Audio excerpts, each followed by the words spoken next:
పథకాలు లేవు, పాడు లేవు. చంద్రబాబు నాయుడు గారు మాట్లాడింది 2 వారాల్లో పోలింగ్ ఉంది. ఈ మధ్య మావి కూడా ఇక్కడే ఉన్నాయి. ఎలక్షన్ ఎలా అయినా గెలుస్తున్నాం, పదవుల్లోకి వస్తున్నాం.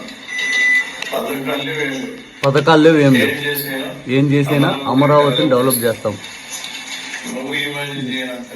నువ్వు ఇమాజిన్ చేయని రిటర్న్స్ ఉంటాయి. అర్థమైందా?